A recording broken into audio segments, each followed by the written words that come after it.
ये मेरा गांव है क्रांतिनगर। मैं शर्मिला हूँ और पिछले 15 वर्षों से क्रांतिनगर में रह रही हूँ। शादी के बाद मैं इस गांव में आई और अब मैं अपने पति और 2 बच्चों के साथ वार्ड नंबर 3 में रहती हूँ। 3 तरफ खेतों से घिरा हमारा गांव बहुत सुंदर है। इस गांव में रहने वाले अधिकांश लोग अपने खेतों में काम करते हैं।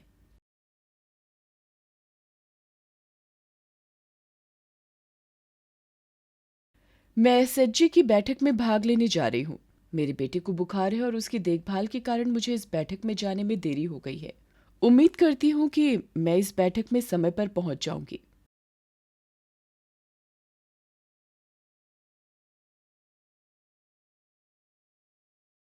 रूमी, मैं कल से स्कूल नहीं जा पाऊंगी क्योंकि मेरी माहवारी शुरू हो गई है। और तुम्हें तो पता ही है, स्कूल का शौचालय भी ठीक नहीं है। हाँ मोती, मेरी क्लास की रीता भी अब से स्कूल नहीं जाएगी क्योंकि उसकी शादी होने वाली है। मुझे तुम दोनों की बहुत याद आएगी।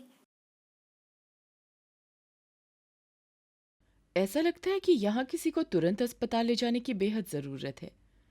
मैं दूसरे सदस्यों से बात करके पता लगाती हूँ।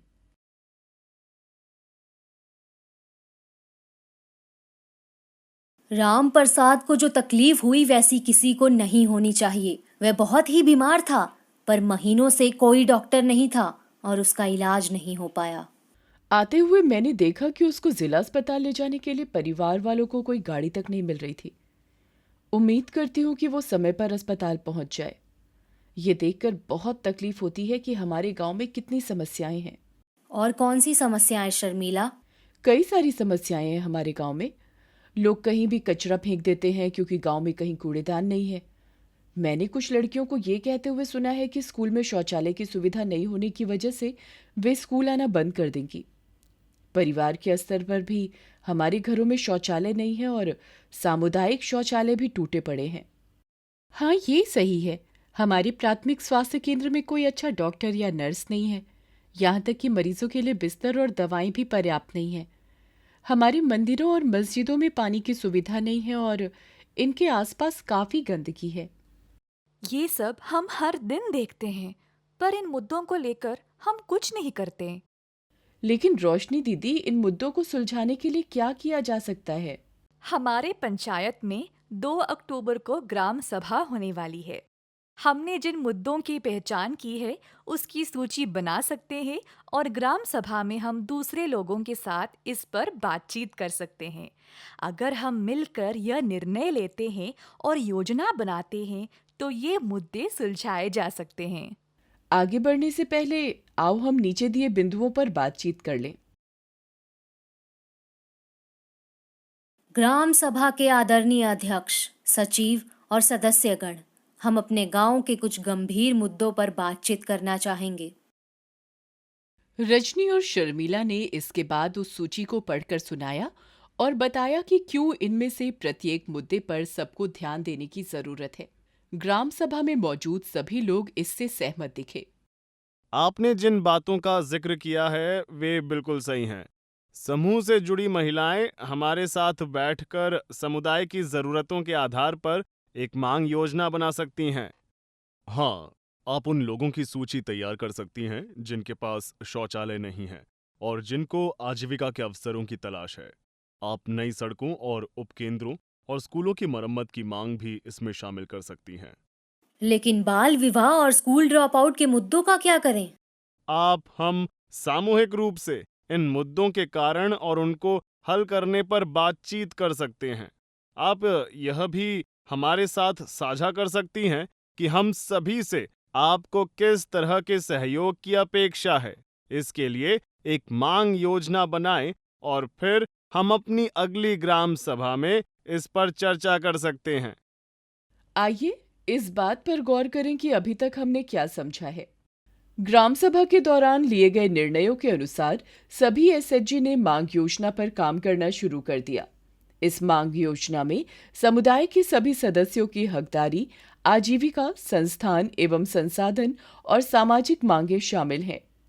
सभी एसएचजी के द्वारा योजनाओं को तैयार किया गया और वीओ और जीपी स्तर पर इनको समेकित किया गया। सामुदायिक भागीदारी और स्थानीय संस्थाओं की जवाबदेही सुनिश्चित करने के लिए हमारी दीदियों ने कई तरीके अपनाए। उन्होंने पोस्टर बनाए, दीवारों पर चित्र बनाए, सार्वजनिक जगहों पर नाटकों, गानों, कविताओं और रैलियों के माध्यम से ग्राम सभा के बारे में लोगों को जागरूक किया। आपके सुझावों के अनुसार हमने एक मांग सूची तैयार की है।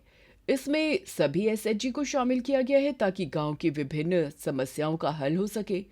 हमने चार्ट पेपर पर इन मांगों की सूची बनाई है, जिसे हम आप सभी लोगों के सामने प्रस्तुत करने जा रहे हैं। ये विभिन्न सरकारी योजनाओं की सूची है जिसका लाभ उठाकर हमारे गांव में मौलिक हकदारी सुनिश्चित की जा सकती है। हमने मनरेगा जॉब कार्ड्स, एसबीएम व्यक्तिगत शौचालय, पीएमएसबीवाई, पीएमजेजेबीवाई, पीएमएवाई के बारे में आंकड़े इकट्ठे किए हैं। ये संख्या उन मांगों की है जो हमें हर योजना से प्राप्त हुई हैं। ये आजीविका मांगों की संख्या है जो हमें लोगों से मिली है। इसी तरह सार्वजनिक वस्तुएं, सेवाएं और संसाधनों के लिए ये हमारी मांगें हैं। ग्राम सभा के हमारे सदस्यों ने बाल विवाह और स्कूल ड्रॉप आउट की समस्याओं के समाधान के लिए कुछ गतिविधियां चलाने का सुझाव दिया है। हम आईसीडीएस के साथ मिलकर जागरूकता अभियान चला सकते हैं और बाल विवाह की समस्या से निपटने के लिए सरकारी योजनाओं के माध्यम से लड़कियों की शिक्षा को बढ़ावा दे सकते हैं। हम स्कूलों में सैनिटरी पैड, वेंडिंग मशीन भी लगा सकते हैं और आईसीडीएस और स्कूलों के साथ मिलकर माहवारी के दौरान स्वच्छता पर जागरूकता क्लास आयोजित कर सकते हैं। मांग योजना को जमा कर दिए जाने के बाद हम इस पर काम करेंगे। आपको भी इन पर जितना जल्दी संभव हो काम शुरू कर देना चाहिए। हम आपको आश्वासन देते हैं कि पूरी प्रक्रिया के दौरान आप लोगों को हमारा पूरा सहयोग मिलेगा। आखिरकार यह हमारा अपना गांव ही है। अब जबकि ग्राम सभा समाप्त हो चुकी है, क्या आप हमें उन मांगों के बारे में संक्षिप्त में बता सकते हैं जो एसएचजी नेटवर्क ने तैयार किए हैं?